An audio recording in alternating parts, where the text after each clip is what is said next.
Torontonian listeners, welcome to a special edition of the Wrap Up. I am your host, Adon Moss. I am joined by Oren, Weisfeld, Kyle Brickman. Sahal would love to be here, but he's a working man and he's got 1,000 jobs and volunteer jobs. Good for that man. He can't join us, but he'll be here on Friday for another special edition. Today, we're going to go through some awards. Big award ceremony. It's the second biggest award ceremony next to the Oscars. Unfortunately, we're doing this digital, so there's no physical contact allowed. We're going to talk about some of our favorite moments, some of the traditional awards, and so on. And we're going to brag. We're going to admit our faults and foibles, and so on and so forth. So, guys, welcome to the show. Thanks so much for having me, man. First time here, long time listener, but I'm a big fan of everything you guys do. I like how you guys do spaces, especially. You guys are really good at the Twitter spaces space. Yeah, we've mastered that. You've dominated it. You guys have absolutely dominated it. Yeah, long-time Spaces listeners will realize if you were in the first space, no, you weren't. This is it's starting anew. Here we go. This is a new era of us going on Twitter Spaces. So let's cut the shit. We're gonna go with we're like the Oscars. We're doing the most important award first, and we're gonna start with the MVP of the Toronto Raptors. But by the way, this is all Toronto Raptor award stuff. We're not doing anybody else, just in case anybody was wondering why we keep choosing Raptors for all the awards. It's not because we're biased. It's because it's the only thing we pay attention to. So, Oren, why don't you tell us who let's go around with everybody naming their MVP, and then we'll say our reasons why. How about that? Okay, well, we all have the same MVP. I'll tell you that right now. And you guys have converged too? Yeah, it's Pascal Siakam. And I mean, the only other player you can make a case for is Fred, who had the better start of the year, probably the better 20 games. But ever since then, 60 or so, the last 60 games of the year, Pascal has been the better player. And the past 20 or so games of the year, he's been dramatically better, with Fred hobbling around a little bit. They've really put the ball in his hands and just asked Siakam to be like literally a point guard on one end of the floor and a center on the other. And there's not a lot of players in the league who can do that. And even if you asked me coming into this season, like if Siakam would be able to handle point guard responsibilities, I would be shocked. But the fact that he can just lets them play different ways. Like when Fred is getting schemed out, they'll just start putting the ball in Siakam's hand and put Fred off ball. And his versatility, I guess, is what I'm saying, is what really makes him the MVP. Guard multiple positions, play multiple positions on offense. He's had a really efficient season, and he's going to lead them to a champ. No, okay, but Siakam's my guy. Yeah, it's not even worth getting into more. Like, he's the best player in this team. I don't think there's a serious argument for anyone but him, and that's that. Frankly, I think we ought to move on as quick as possible, because there's unless Adon, you have a super hot take, you want to do a nice little flip on us, you want to zag, I think we're done. I think healthy Freddie had a shot, but and he actually he leads by 0.5 points in the points for this team, but virtually Pascal leads every raw stat category. I know some of the advanced stats favor Freddie, but like, you watch this game, you watch the last half of this season, and Pascal, and it kind of speaks to the narrative of this team. The start of the season, maybe Freddie and Pascal were equals. Maybe it was like a two-man leading team, and now it's square on the shoulders of Pascal. And part of that's Freddie's knee, but I think just really he had the higher ceiling. He took the advantage of that potential. And so now this is Pascal's team, and thank God for that, because I think we'd be in a lot of trouble if Pascal hadn't turned into an all NBA type player like he has. Yeah, like, no disrespect to Fred, but if he's your number one option going into the playoffs, you're frinked. Yeah. Let's move on. So consensus, we got Pascal Siakam.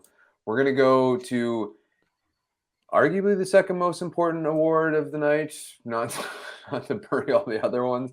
Defensive Player of the Year. Now, I think this is a difficult one because of the way in which Toronto plays defense. It's why we as Raptor fans are maddened by national media and the way in which they don't honor our guys is maybe because as a team we're so deadly and it glosses over the individual awards. I really think there's 3 Raptors that are like top 25 defenders in the league, but maybe I'm just super biased and only watch Raptor games. Kyle, who do you have as your Defensive Player of the Year? Yeah, this might be another one where we're all in agreement, but I'm taking Pascal. I think there's a good argument to be made about Freddie. Freddie will probably make an all-defensive team, or although the game's argument, but whatever, he'll probably make an all-defensive team, and Pascal won't. But like Pascal's the most versatile defender on this team, depending, I guess, on how you feel about Precious Achiuwa. But in my mind, the most versatile defender on this team. He's arguably their best like defender on wings. I think he's probably their best rim protector. Like as again with like he doesn't get the opportunities necessarily that others do, but I think he's probably their best rim protector, and he's just the most talented player and like period on this team. So again, we promise you guys we're gonna get into more contentious awards, but as of right now, I got nothing. It's Pascal. Oren, do you have anything different? Yeah, I'll make the argument for Fred because I thought you guys both had Fred in the document at first. No? I transitioned to Siakam. You transition. You can't I transition know. midway through the freaking program, buddy. This is what TV you got to stick to your no. I'll make the argument for Fred, which is first with Siakam. He has dealt with foul trouble a lot this season. I think like that's the only real mark on Lately, he hasn't. No, lately he hasn't, but on the whole in the season, especially when he came back, but even really the first 30 or so games, he was dealing with foul trouble a lot to the point where they were taking him off guys or sitting him down a little bit. So I think that is the mark on Siakam if you're pointing fingers, but like he does definitely do more than anyone on this team in terms of what they ask him to do defensively. I'll say Fred though, just because of first of all, like the way he organizes them, he's the guy who like brings a sense of like chill out to the team. Like he's the adult in the room for sure on defense. He's always in the right place. He's making up for guys' mistakes, especially like perimeter players' mistakes. He's always in the right place to kind of just slow whatever it is down and kind of make the offensive player take an alternate route to wherever they want to go. And like as we're going to see against Philadelphia, he has some of the best hands in the league. I know he's up there with deflections and steals, but that's so important, the way the Raptors play defense where they want to swarm the post. It doesn't really matter if you swarm the post if you're not getting hands on the ball. And more often than not, Fred is the guy who's actually poking the ball loose. And then he doesn't get the credit for the steal because whoever grabs the ball does, right? But he's usually the guy who's actually causing the ball to be loose there. And I mean, there's a reason that like all of the advanced stats have him as one of the best defenders in the league. It's because the Raptors don't get scored on as much when he is on the floor. So I think I'm going with Fred. Another statistical travesty of NBA.com is this like inability to track strips as steals and blocks and stuff. Like just make it consistent. Freddie not only has some of the best hands in the league, he has some of the strongest. And I think that's like an important detail. Like he wrenches balls out of very strong people's hands and arms in situations in which they're gathering and they're using the force of both hands going up. Like it's not just little like literal pokes, you know what I mean? And so that to me, I've seen very few players of his stature that are capable of that, and I think that's really incredible. He's also he's the best cerebral, I think, team defender. He's just limited by his size more, and so Pascal takes him in that. But I will defend Precious Achiuwa quickly. He leads the team in overall defensive Raptor now, which is like surprising to me because for a while there, Fred was like running away with it. Although Fred's total Raptor is by far the best on the team. I think Pascal's the most elite at all positions, I think Pascal's the best, like a better team defender than Precious, but Precious from 1 through 5 is possibly better than Pascal. Like he's not at all times, but over the course of the season, particularly towards the end, like Precious was locking down basically anybody who he was guarding, and it's not consistent. It's not consistent, but I think like there's a case to be made for him, and I think OG would have had a case made for him had he played more. That's just unfortunate. Yeah, I get where you're coming from with Fred. I will always be partial to the dude who's like 6'9" over whatever 5'10", and that's kind of it. So, and I'm with you. Precious, terrific defender. I think he's probably better, if this makes sense, 1 through 5, and Pascal's better like 2 through 4. But the magnitude of which Pascal is better 2 through 4 makes him the defensive player of the year. That's exactly what I was trying to say. That's well put. All right. Would you guys rather be 5'10" though, or 6'9"? I'm taking 6'9". I think there is a point in which I'm taking like 5'10" over like being super tall, but 6'9" is not that point. I might be getting the 7'5". That's too tall for me. I don't want to be 6'9". I would, if I were like just 6'4", I would be so happy. I hate being 5'11" and a half. All right, sure. Okay, moving along. I think this is our first contentious one. Most improved player of the year. I see here in our trusty little chart that we each have a different entry. Seeing as I haven't gone first yet, I'll start. And fittingly, I chose Precious Achiuwa. I think where he came from last year to this year is by far one of the biggest jumps in the league, frankly. Like I know he's not going to get the same shine as like Darius Garland or like Ja Morant or whatever, but who he was and who he's become is to me like the starkest contrast. He was a raw, like rebounding lob threat. He was never going to play beyond a power forward, and was frankly too small to play center at times. You saw a little bit of development in the summer when he played for Nigeria. You saw it in summer league a little bit, but it was like clunky. It was awkward. He just like he'd do a crossover and the ball would go flying somewhere, or like he would take like his ability to understand the game at this as well as his skill set was still like extremely raw and underdeveloped. And you look at him now and he's almost to the point where you and not always, again, his consistency is his biggest like weakness right now, but he's almost to the point where we can't afford to have him not playing. And I think there's going to be some series where that is the case, like because of his size and length, particularly I think against Milwaukee, if we ever get there. But and so now he's been a 40% 3-point shooter for like the last third of the year. His at rim percentage is still pretty bad for bigs, but it's improved. Like you can demonstratively see his touch from where it was. Like he couldn't hit anything at the beginning of the year within 3 feet, and now he's making finishes in traffic that are contested. And defensively, he's making the right reads. He's like playing guys straight up. He's not. He's not getting lost. So to me, like he wins most improved because of the gulf that he covered from last year to now. Yeah, I think that's a good one. I thought about him. I thought about both your guys' selections, but I tried to, shine some light on a third guy. So I'm going with Chris Boucher. And I think I'm going with him not because he's actually the most improved, but because I had given up on him as a Raptor. I recall. Yeah, many a time I had given up on him, and I thought like at the very least the trade deadline, for sure he's going to be gone.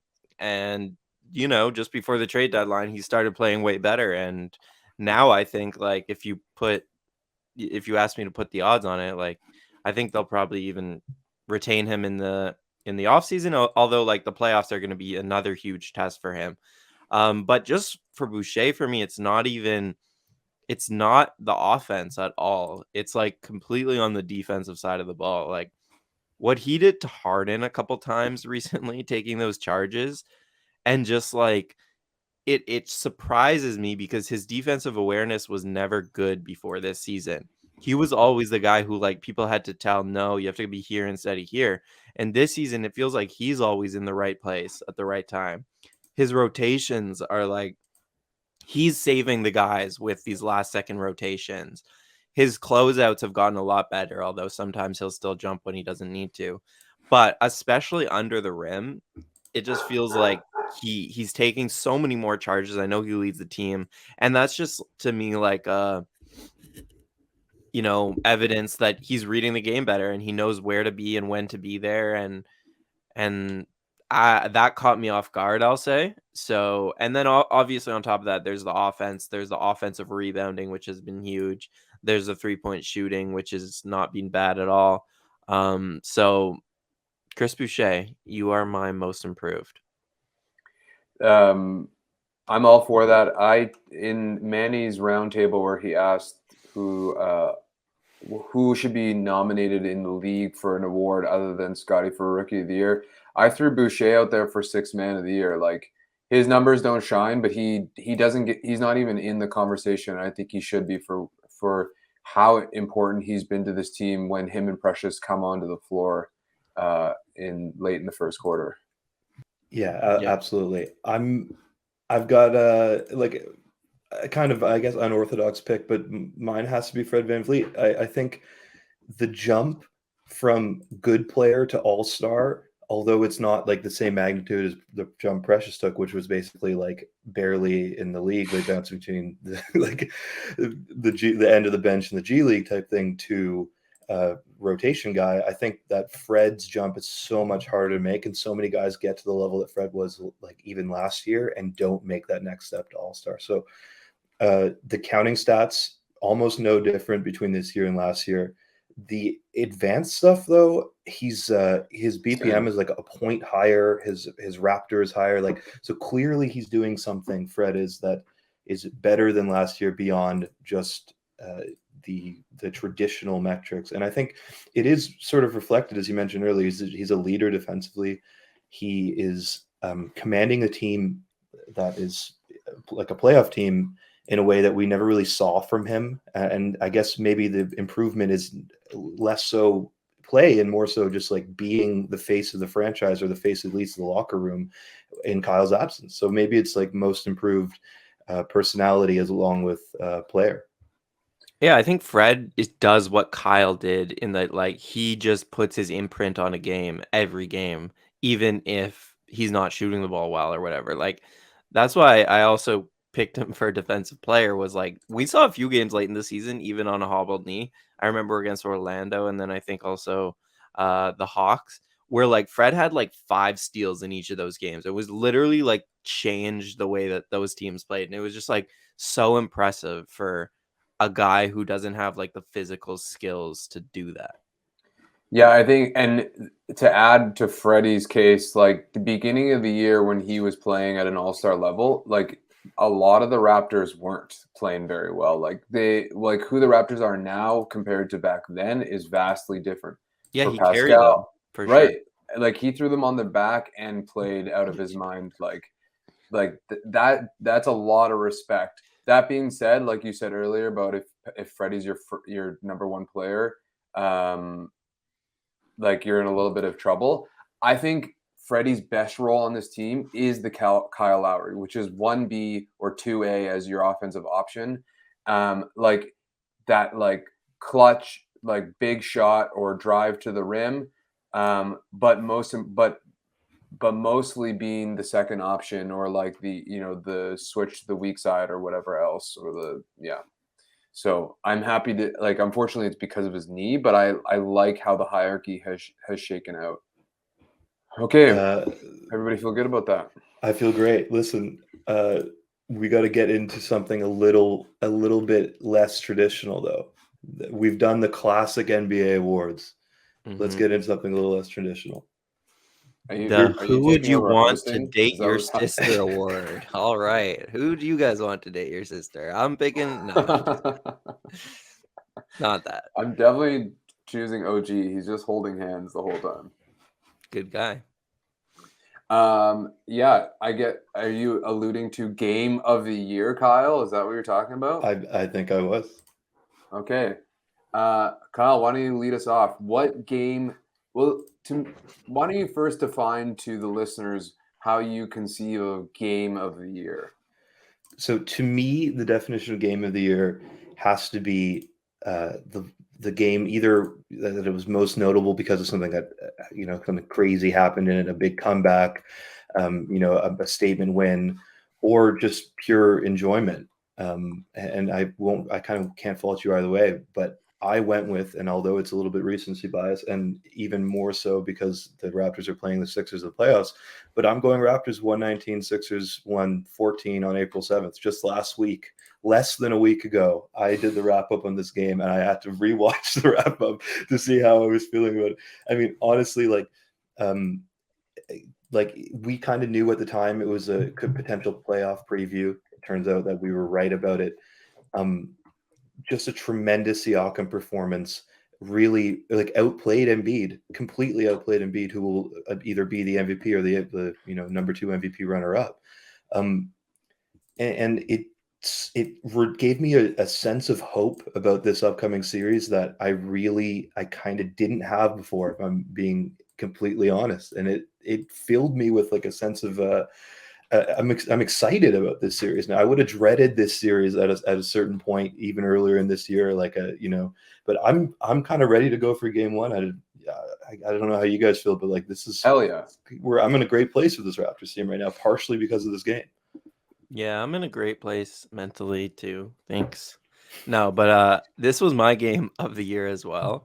And it was like you said, after the game, I said, like, I'm ready to lose some money on this series. Like, Yeah. I knew right away. Like, the way that Siakam played, number one, as you mentioned, I think 37, 12, and 12 or something, was just encouraging, not just because of the numbers, but because of the Sixers said, okay, this isn't working. We're going to put Embiid on this guy. And it didn't matter.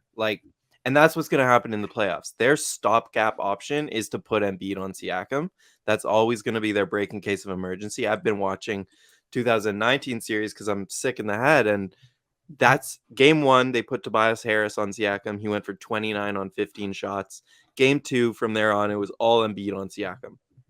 But this is a different Siakam, as we saw in that game, and that's what was so encouraging. It's like, you can put Embiid on me, and that's just going to open up different avenues of my game. Yeah, I'm not going to score in the same way I was scoring when Tobias was on me, but I'm still going to score or set up my teammates to score. Like, Siakam has just become this all-around player who there's really no one way of stopping. So it was definitely exciting. And then the other exciting part about it was like, it was an embarrassing performance from the Sixers. Straight up, they came into Toronto and wanted to win because they wanted to avoid the Raptors. It was obvious like that they really wanted to win this game. Yeah. And yet everything they tried didn't work. And especially the reason that this game flipped my idea of like, before this game, I would have picked the Sixers. Now I'm picking the Raptors, and it's because of the way James Harden played. Like, he was just god awful. He was bad. And not just like people, like he lost a step. Yes, okay, his burst is not there. That's fine. But like, the bigger thing is he's scared. He doesn't want to shoot. He doesn't want to drive. He just wants to get off the ball. And that shows me like, okay, if that's how you're approaching this game that is so important, how are you gonna why is something just gonna flip in the playoffs? Like, I don't think it will. Yeah, I'm gonna refrain from adding on to that because that sounds like playoff preview talk, which we're gonna get to on Friday. But I will say about that game, Freddie and OG didn't play. Yeah. Right. That's So, also why it was embarrassing. That's nuts. Yeah. Yeah. So we are demonstratively better with both of them, obviously. So yeah. However, that was not my game. My game was March 30th, Toronto Raptors 125, Minnesota Timberwolves 102.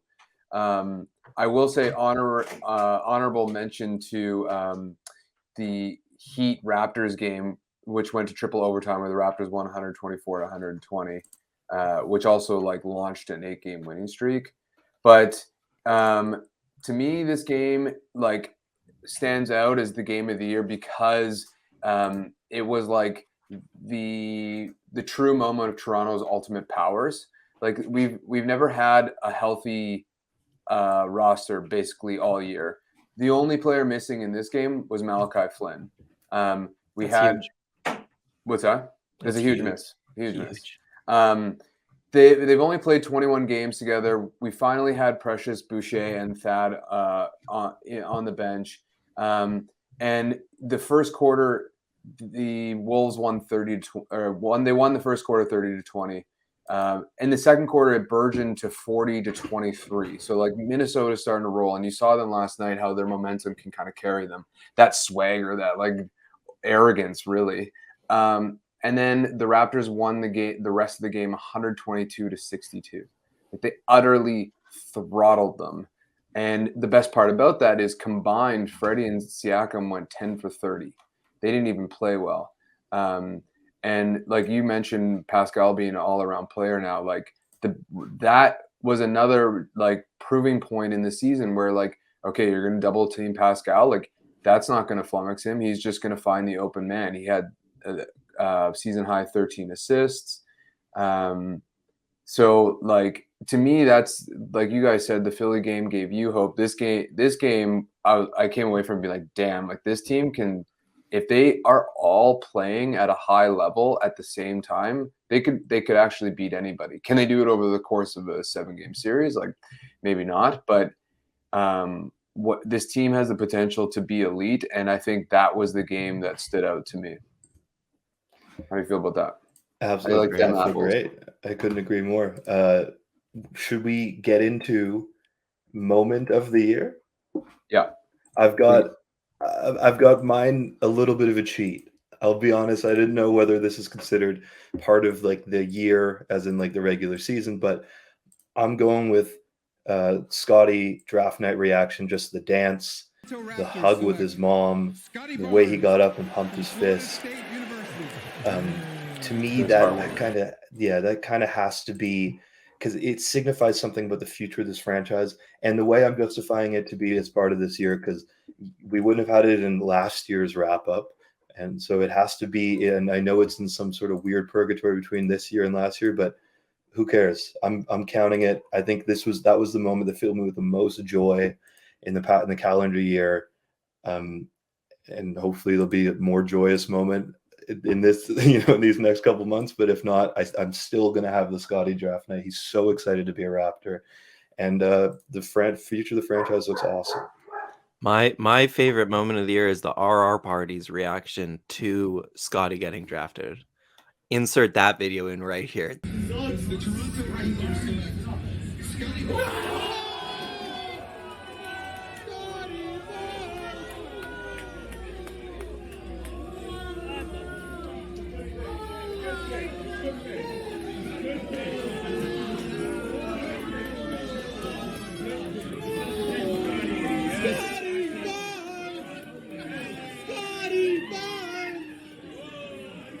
That brought me the most joy in a long time. Yeah, those are some bad receipts for some certain players.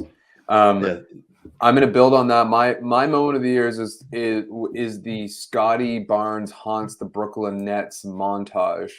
Don't worry, Don. I found the highlight video for that, so you're good. He basically he fucks with James Harden. He like discombobulates Durant, and then like bear rips the ball out of Durant's hands, like all in the course of several possessions. And it was kind of like those are the series of games where before our very eyes were like, okay, this guy is way more advanced than we ever thought, and like we have something here. So I mean, that was kind of like that was one of the many turning points in how we conceived Scotty Barnes this year. My moment of the year is, I guess I put Matt and Jack. What game was that even? It was some blowout game. Was it the Pacers? And here's the clip. San Diego, who is it, right? Ron Jeremy, is that right? Ron Burgundy? Anchorman. Ron Burgundy. I don't know. Somebody. Ron somebody. Ron somebody. Ron Howard. What did I say? Ron Burgundy, right? B classy, San Diego. And he had the crazy jacket. And basically, Matt and Jack are just talking about. Jack said it says Ron Jeremy instead of Ron Burgundy, and Matt's laugh is just too good. Like I like when people are like live doing something and they're like, no, literally stop it. Like you actually have to stop because you're hurting, you're making me laugh, and you're also doing inappropriate things for TV. So I thoroughly enjoyed that from my couch.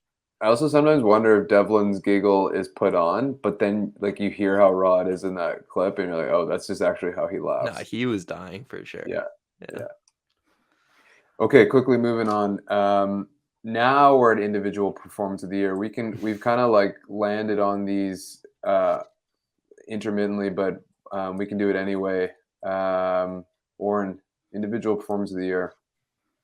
Well, yeah, mine was Philly, so I just talked about all the reasons why, but it was when Siakam put up 37, 12, and 12 against Philadelphia recently, and it just encouraged me for a potential playoff series.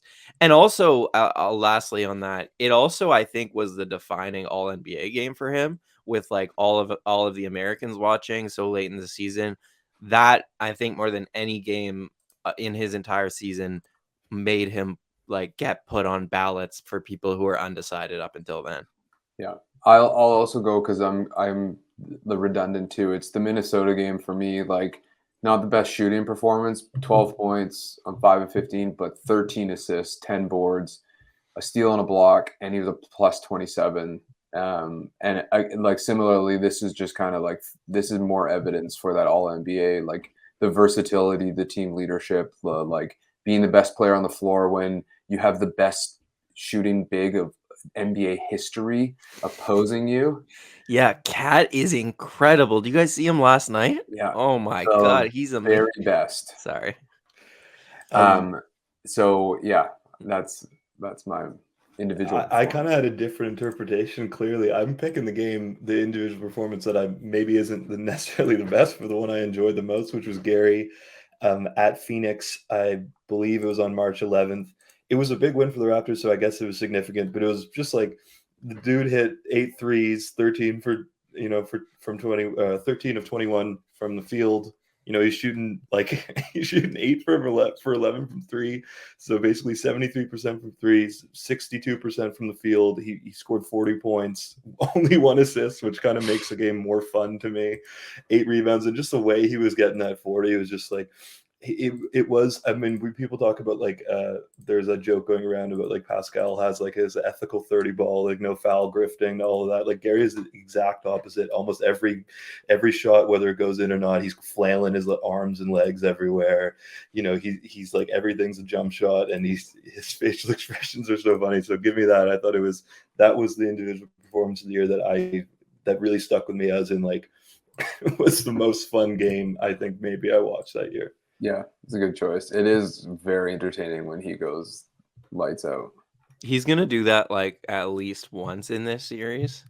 He's like guaranteed to put up a 30 ball one game, and he's also guaranteed to go for like 1 for 12. I was just gonna say he's gonna win us X games and he's gonna lose us Y games. Can you fill in those, or you don't know? I actually don't know, but I know It's some gonna be 3 and 2, which means his impact in the series is huge. Okay, let's go to we're almost done, listeners. We got a couple more left. Maybe we can get through this one quickly. Biggest surprise.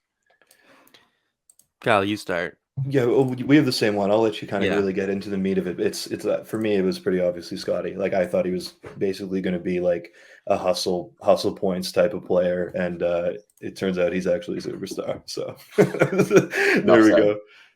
Yeah, funnily enough, I was always on Scotty from back in the draft day. I was like, they have to pick Scotty. No, I'm lying. I actually remember that now that I think about it.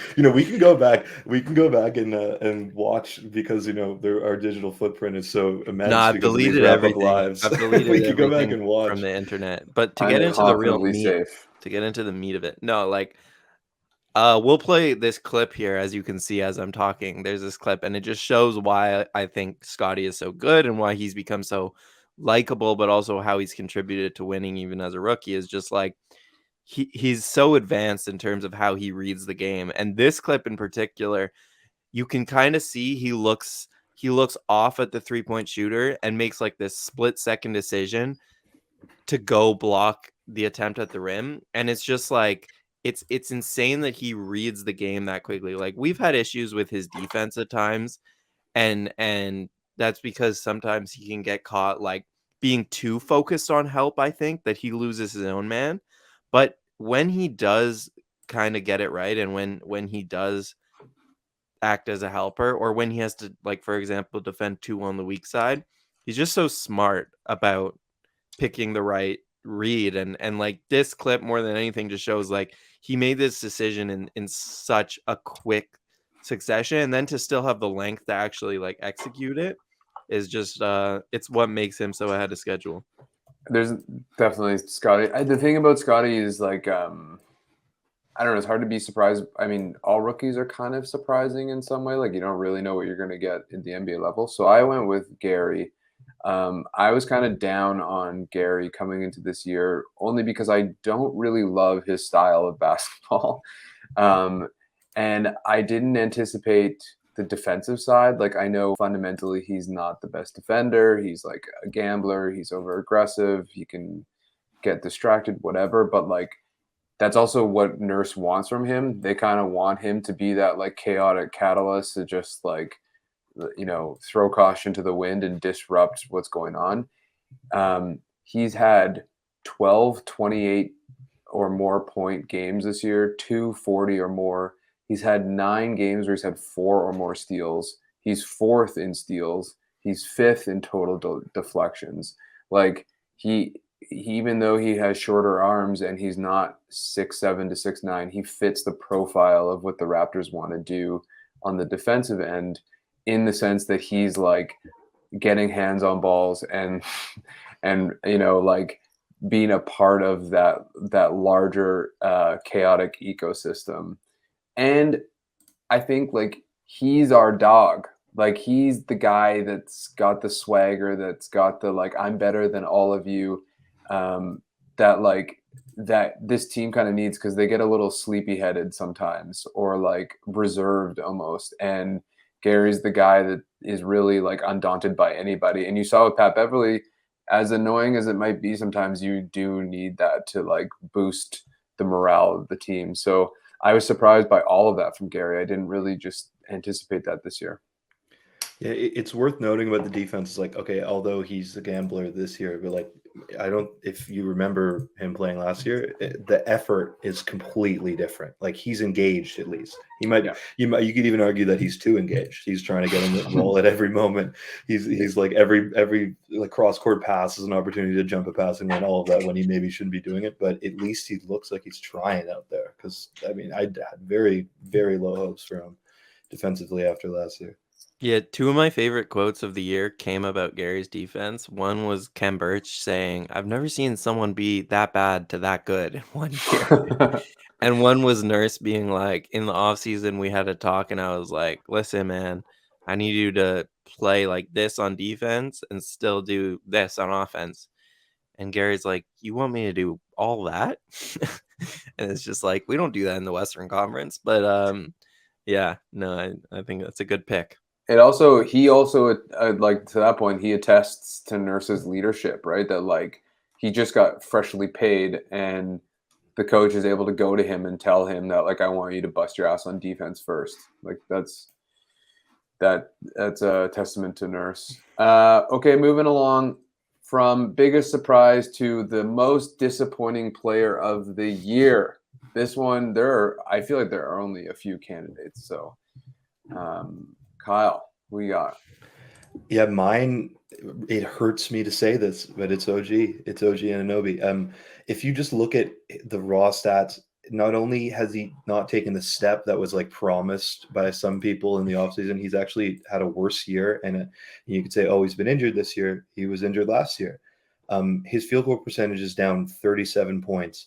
His attempts have gone up, so fine, you can say higher volume. He's taking about the same amount of threes, and he went from basically a 40% three-point shooter last year to a 36% three-point shooter this year. And I get that the shot difficulty is up for him. He's taking more shots later in shot clocks, etc. But like he has like such a reputation as like the piece of this franchise is going to take us to the next level, and this is like because people gravitated OG because he has a physical profile, etc. But he just didn't live up to the hype this year, and it pains me to say that so much. And I think it's a good cautionary tale about like why not every single player can be that like superstar and expected to take a certain leap in year 3 to 4 or 4 to 5 or 2 to 3 even. Like some guys are just role players, and it's okay for them to be role players without every offseason being like, well, OG is going to take a tremendous leap this year. You guys will have no idea what you're about to see from OG, because frankly that was a big miss, and I was one of the people who missed. Yeah. I don't entirely agree, but I see where you're coming from. I think a lot of it had to do with our expectations just being too high. It's not like he was that bad. But that's what disappointment is. It's like reality versus expectation. I don't think that. I think he's a terrific player. I think he's I know that. I know. Top 3 role player in the entire NBA. But I'm just saying, like, the bottom of the disappointment isn't that deep. It's just that we had such a high expectation. Of course. You're not mad. You're just disappointed, basically. Yeah, exactly. And it could, I'm still not like, over. The thing is, I was never like a guy who was like, OG is going to save this franchise, trade Siakam, build around. Like, I was never that. But I also think that with all the injuries, it was he never had the opportunity this year to kind of become a primary option. And that's because he kept getting injured. And like, maybe that, maybe I could totally see a situation a season from now where a couple guys go down and now it's OG, we need you to do this for us, and he actually runs with that opportunity. Like, I don't think that's out of the cards just because it didn't happen this year, but the circumstances around this year, and they were partly his fault, just what was disappointing for sure. I mean, he did have that opportunity at the beginning of the year, and it was pretty ugly. But I mean, was it pretty ugly? Yeah. Remember the Knicks game? He had two games where he was actually efficient. Yeah, we had I'll the just moratorium. Always bring up the Knicks game whenever. We have a moratorium on the Knicks game. Trust me, you'll find out in a minute. You'll find out in a minute that I wish it went differently. I have a different most disappointing player, and it's Malachi Flynn. And people will say, but he had that stretch and he looked so good, and he's been playing the best basketball really of his career recently, which he has. But the reason, really more than any reason, that I can't in my good heart pick the Raptors to go to the conference final or actually make a deep run is just because of the load Fred and Siakam have had to carry this season.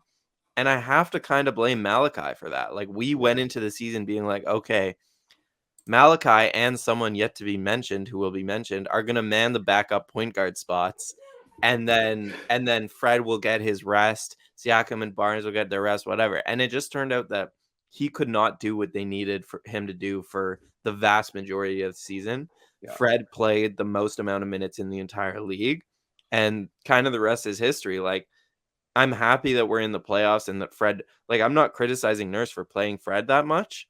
I'm just saying that that's a roster issue that Malachi could have fixed. So he's my disappointment. Yeah, the way he played in the summer league, sometimes the summer league can be really misleading, and it was with Flynn. It looked like he was ready. I agree. I thought he was going to come in and at least give 10 to 15 minutes. It's a goddamn shame that hamstring strain happened, because he really was figuring it out. The way he played, the tempo, his touch, all of those things. He was playmaking more than he had been. So it's really too bad that he got hit with that hamstring strain, but it took him a while to get there.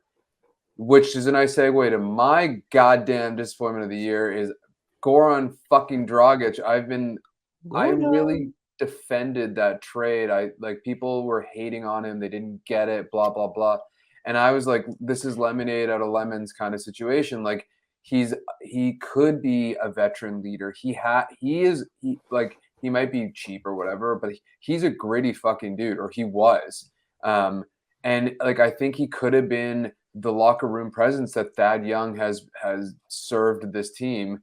And he definitely could have given us 10, 15 minutes a game. He definitely, if he had just waited 2 months, if he had just like bided his time and bought in and done everything that the Raptors do, he would have been playing major minutes. Like, we had so many injuries that he would have been like possibly starting at times. And instead he was his cranky old self. He went to Slovenia under like false pretenses, and he fucked off to Miami. And now he's on a team that's probably going to sink and doesn't really even need him anyway. So he really, like, I'm very disappointed in how that all turned out. Yeah, I guess my thing with Dragic was like, yeah, what were your expectations? What did you expect? Like, it's like you're eating like 5-day-old takeout, being like, can't believe I got sick from this. It's like, what did you think was going to happen? There was no way. The moment I saw him as part of the Lowry trade, I was like, oh, salary fill, they'll probably cut him. Or no, he was like frozen garlic bread. Yeah, I never. Like, I'm like, oh, this is gonna be good. Like at night when I'm like, I need a snack, and then you put it in the microwave, and you're like, what have I done? Either way. Yeah, my expectations were like basically at the floor. So I guess maybe you had more faith in Goran. Okay, fine. Goran. Okay, final two are quick. They're to be an opportunity for you to brag, and then an opportunity for you to be humble. Actually, we'll do both at the same time per person. So, Oren, you can choose what you want to do first. What was your best take of the year, and what was your worst take of the year? Yeah, I'll do it in that order, because I like to leave off like degrading foul myself. taste. Yeah. Yeah. So my best take of the year, there's tape of it. There's tape of all these, baby. There's tape. we do too much on the internet. Yeah, no, like my best take was just that I believed in Precious all along, and more importantly, I believed in like the Raptors taking the long approach with him, where we got on this show a lot, and people, no names, were like, why is Precious shooting threes? Why is Precious handling in transition? On and on. And it's like you gotta give people reps if they're ever going to improve this stuff in game. And as we've seen now, he's improved all of that stuff, and he's become a really reliable contributor, and he's become a guy with the upside to where I think his upside is one of the highest on the team. So yeah, that was my best take, was just that I kind of saw the upside with Precious, and I still am probably higher on him than a lot of people are, because I think at the 5 position, you don't often find guys who can play that position and do all the other things that he does. Dude, I get anxiety about how we're going to pay him and like everybody else. Like, it really weird thing to get anxiety about, man. Good problem to have. Don't be a Nate Duncan. Like, that's what Nate Duncan gets anxiety about. But anyways, my worst take of the year was coming into it. I shared this with a lot of people, not you guys, but it was that Fred would not be successful as the guy with the ball in his hands the majority of the game, playing that traditional point guard role. You know, I always thought of him more as an off-ball shooter, or at least that was his best skill. And he proved me wrong, just in terms of you can put the ball in his hand and ask him to make the decisions, and he'll give you a really good offense. Now, it might not be the best offense on this team, as we've talked about, but he's still a far above average point guard, an above average pick and roll guy, and he proved me wrong in that regard. Yeah, I think he proved a lot of us wrong. Kyle. Absolutely. My best and worst are almost directly correlated, but I would say like best take was early on the season. I was really adamant about like getting Scotty the Rock and letting him take over for stretches. I still think they don't do it enough, but his usage has increased throughout the year, and it's paid dividends. Like, you know, if you go back to the first month of the year, like, yeah, he was still involved. He's still probably leading the rookie of the year race, but he's he's so much more involved in the team's offense, like as part of structure, even like the way that the Nurse is organizing the minutes. Like Scotty has moments to himself now on the court, which I think we were kind of talking about a lot early in the year. It's just like, how do we get Scotty? How do we find Scotty touches with all these other guys? They figured it out. And my worst take was around draft time, or even, like immediately at the beginning of the season. Like I was of the opinion that Scotty's jump shot was completely broken and there's nothing they could do to fix it. And I think even at the time, like I'm no shot doctor. I was playing basketball today. Not only am I missing jump shots, I'm missing layups, I'm missing floaters. Like I'm missing it all. So maybe even at the time, I shouldn't have considered myself so confident. But he's figured out, like he's clearly gets a lot of reps up with the form he has, and whatever problems that you might identify, like just watching it, he's got the reps in, and that's kind of how shooting works in the NBA. Like Steph Curry has completely imperfect form. His knees are pointed like they're touching each other when they shoot, and sometimes it's just like, dude, you just get enough shots up with your certain form, you can become a shooter. And that's not to say Scotty's like a tremendous shooter now, but he's way exceeded expectations. Yeah, you still got a lot to work on, but you're right. It's definitely like further ahead than you would have thought. Okay, my turn. Mine are luckily written in a piece I wrote of one of my 10 things at the preseason. So it's actually quoted, but one of the big ones, as I said, I literally said towards the end of the year, Precious may be the piece de resistance of this team's offense, which is like, if we think about it now, it's like him coming off the bench and giving us the 3-point shooting and everything else has been like the icing on the cake of this team's offense that has really struggled throughout the year at times. I also said in that article that deflections would indicate the success of this team. They obviously lead the league in deflections, and I think like that's like kind of a bellwether as to how effective this defense would be, because at the beginning of the year we didn't know. This was like a really innovative like idea, really, and it was a risk. Like I think Masai was pretty confident about it, but it was a risk to run a team that had no big, and so I think that's paid off, obviously. And then my final one was that Scotty was gonna like eat down low, and I think, like you said, that does not come across well. Like you said, like you said, Kyle, like they don't do it enough, and I wish they would, because he feasts down there. Yeah, he eats down low. He's really good down there. We might get Don to edit this out if you're in the Twitter spaces. Like you guys, this is the raw version of this. I put my foot in my mouth all the time. We got to let it roll. My worst take hit my wallet hard. I bet OG Anunoby as most improved player. I did too. I really thought you guys are suckers. See, but that's the difference between me. I like to lose money.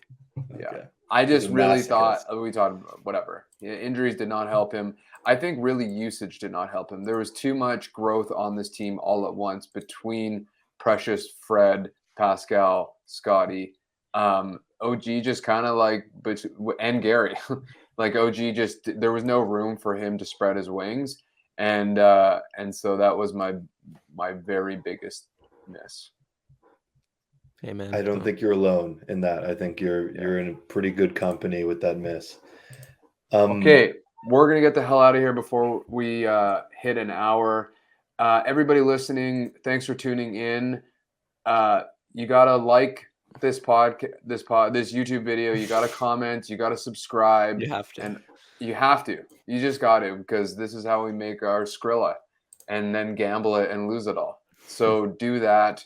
We're going to do this again on Friday to preview the series that's on Saturday. I think it's going to be the three of us plus Sahal. So Sahal stands. Better be here. Yeah.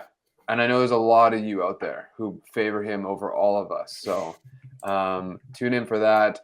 Don, you're a goddamn saint. He has to go edit this and overlay it with video footage, blah, blah, blah. So thank you, Don, for producing. And we'll catch you all later. Go Raptors.